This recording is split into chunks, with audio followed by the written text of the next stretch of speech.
नाम नितिन है। मैं एक क्रॉस ड्रेसर हूँ और मध्य प्रदेश रायसेन में रहता हूँ।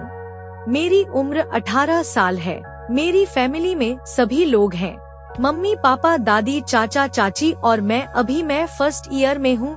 18 साल उम्र होने के बाद भी मुझे बहुत कम दाढ़ी मूंछ थी।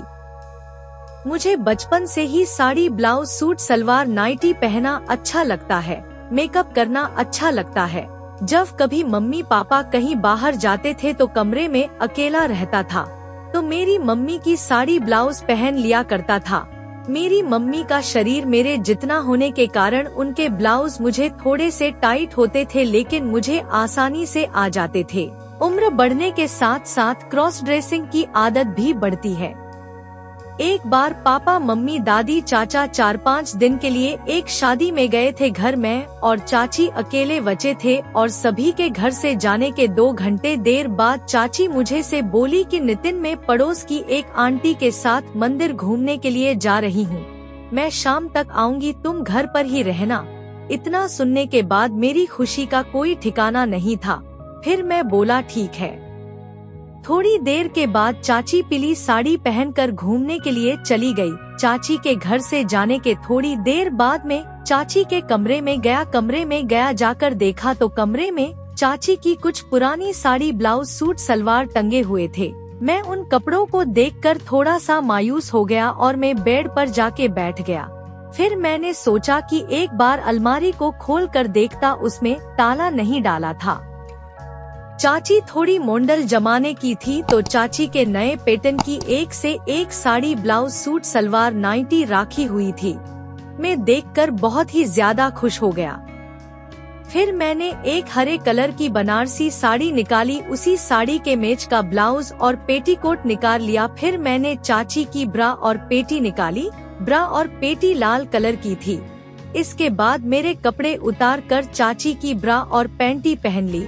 फिर ब्रा में कपड़ा डाल लिया, उसके बाद पेटीकोट पहन लिया। फिर ब्लाउज पहना तो मुझे ब्लाउज थोड़ा सा ढीला हो रहा था, क्योंकि चाची मुझे से थोड़ी मोटी थी, इसलिए मुझे ब्लाउज थोड़ा ढीला हो रहा था। फिर मैं साड़ी पहन ली। उसके बाद चाची के मेकअप का सामान रखा हुआ था, फिर मैंने थोड़ा सा मेकअप कर लिया। मैंने चाची की कबर्ड में से हरे कलर की चूड़ी निकल कर पहनी तो मेरा हाथ बड़ा होने के कारण चूड़ी मेरे हाथ में नहीं बनी। मैंने चूड़ी वही रख दी। फिर मैं अपनी फोटो लेने लगा। इतने में चाची घर आ गई। चाची ने घर में देखा तो मैं नहीं दिखा तो चाची सीधे ही कमरे में आ गई। चाची को कमरे में अचानक से कमरे में देखकर मैं बहुत ज्यादा डर गया और चाची भी मुझे साड़ी ब्लाउज में देखकर चौंक गई। फिर चाची मुझे देखकर गुस्से में बोली, तुमने मेरी साड़ी ब्लाउज ये सब क्यों पहना है, बताओ नितिन।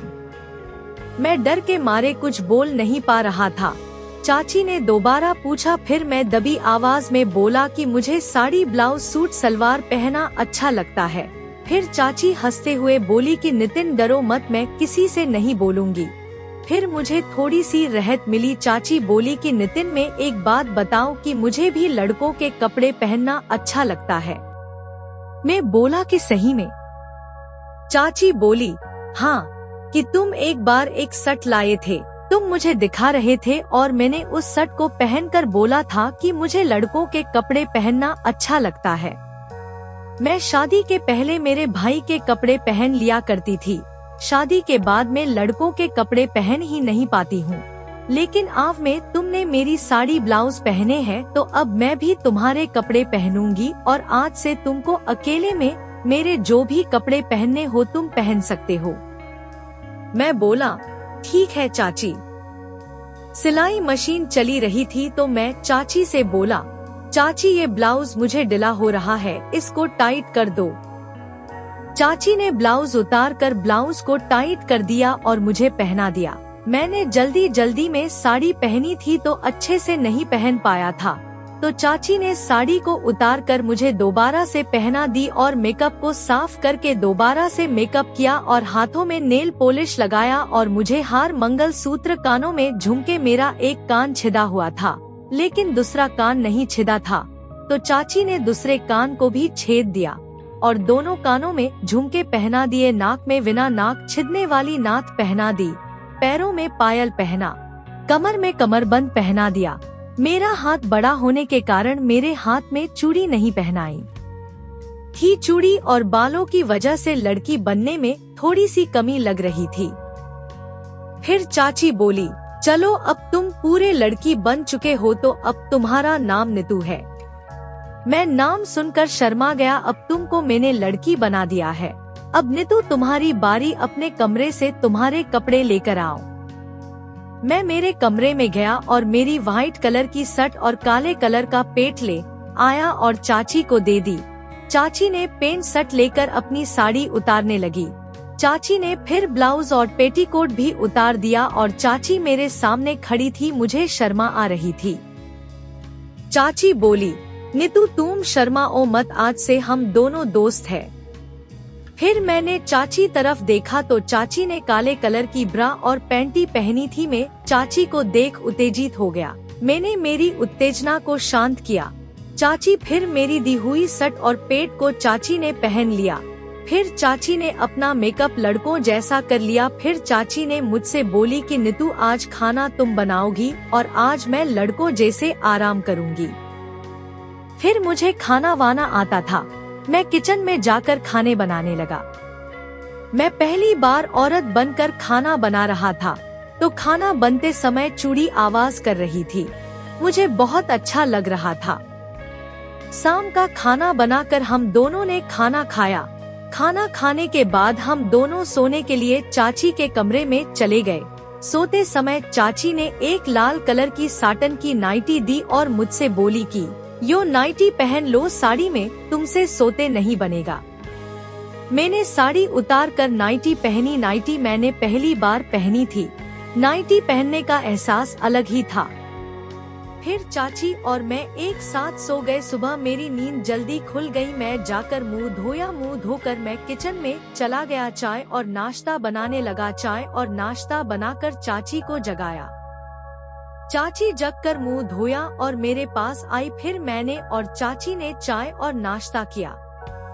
चाची बोली, नीतू तुम नाइटी और मेकअप साफ करके अपने कपड़े पहने लो। मैं बोला, क्यों? चाची बोली, पहन कर तो आओ। फिर मैंने चाची के कपड़े उतार कर मेरे कपड़े पहन लिए। मेकअप भी साफ करके चाची के पास आ गया। चाची ने मुझे कुछ पैसे दिए और बोली कि तुम मार्केट जाओ, तुम्हारे लिए लेडीज हेयर बिग तुमरे साइज की चूड़ियाँ और ब्रा पेंटी बिट क्रीम और कुछ गुब्बारे भी ले आना। मैं पैसे लेकर मार्केट जाने लगा तो चाची बोली, तुमको शर्मा तो नहीं लेगी? तुमको शर्म लगे तो मैं चलूंगी। मैं बोला, रहने दो चाची, मैं ये सब चीजें लाता रहता हूँ, मुझे शर्म नहीं लगती है, क्योंकि मैं पहले भी क्रॉस ड्रेसिंग के लिए 4-5 बारी ब्रा पेंटी ब्लाउज चूड़ी वगैरह लता रहता था। एक बात बताओ, सभी क्रॉस ड्रेसर को शर्म और डर लगता है, दुकान से सामान लेने में डरना और शामाना मत। एक बात बता दूं, किसी की उम्र अगर 22 से 23 साल से कम है तो आप ऐसी दुकान पर जाएं जो आपको पहचाना ना हो और उस पर लेडीज दुकानदार हो। पूरे कॉन्फिडेंस के साथ जाएं। दुकान पर लेडीज दुकानदार होगी तो वो आपको कम से कम सवाल जवाब के कपड़े सामान दे देगी। फिर मैं मार्केट गया और मार्केट से सभी सामान लेकर घर आ गए। घर आकर चाची ने बोला, नितिन अब तुम नहा लो। मुझे बिट क्रीम दी और बोला कि नहाने से पहले अपने पूरे शरीर क्रीम लगा लेना, लगाकर 5 मिनट बाद नहा लेना। मैं क्रीम लेकर नहा के लिया चला गया। मैंने पूरे शरीर में क्रीम लगाकर 5 मिनट बाद नहा लिया। मैंने देखा मेरे सारे बाल साफ हो गए थे। नहाकर मैं चाची के कमरे में आ गया। फिर चाची ने मुझे नई गुलाबी कलर की पेडीड ब्रा पेंट दी, मैंने पहन ली। चाची ने पूछा, आज क्या पहनोगी? मैंने चाची की एक गुलाबी कलर का साड़ी ब्लाउज पसंद करके चाची बोली, तुम्हारी पसंद लड़कियों जैसी है। निकाल कर उस साड़ी के ब्लाउज में फिटिंग करके मुझे दे दिया। मैंने पेटीकोट और ब्लाउज पहना तो ब्लाउज मुझे एकदम फिट आया है। फिर चाची 2 गब्बरों में पानी भरकर मेरी ब्रा में डाल दिए। ब्रा में गुब्बारे डालते मुझे असली औरत होने का एहसास हुआ। उसके बाद चाची ने मेरा पूरा मेकअप और सिंगर कर दिया और मुझको लेडीज हेयर बिग और चूड़ी पहना दी। सब कुछ होने के बाद मैंने खुद को आईने में देखा तो देखते ही रह गया। मैं किसी नई नवेली औरत से कम नहीं लग रही थी। मैं किसी आदमी की तरफ देख लेता तो वो मेरा दीवाना हो जाता। मैंने चाची को गले से लगा लिया। फिर चाची बोली, मैंने तो मेरा काम कर दिया, अब तुम्हारी बारी। मैं अपने कमरे में और ब्लैक कलर का पेंट और ब्लू कलर की शर्ट ले आया। चाची नहाने के लिए चली गई थी तो मैंने कपड़े कमरे में रखाकर मैं किचन में चला गया और खाना बनाने लगा। मैंने खाना बनाया, इतने में चाची नहाकर पैंट शर्ट पहनकर मेरे पास आए। चाची ने और मैं खाना खाया और मजा किया। इसी तरह 4-5 दिन बीत गए और सभी लोग शादी से वापस आ गए। इसके बाद जब घर पर कोई नहीं होता या चाचा कहीं बाहर जाते थे तो चाची को अकेले सोने में डर लगता था। चाची मुझे अपने पास सोने के लिए बुलाती थी। फिर चाची और मैं रात में क्रॉस ड्रेसिंग करते थे। चाची की एक से एक sari, blouse, suit, salwar, nightie, bra, panty, makeup करता हूँ। चाची मेरे कपड़े पहनती है। दोस्तों, आपको यह कहानी कैसी लगी? अगर पसंद आई हो या नहीं, कृपया कमेंट करना ना भूले। आपके विचार मेरे लिए बहुत मायने रखते हैं।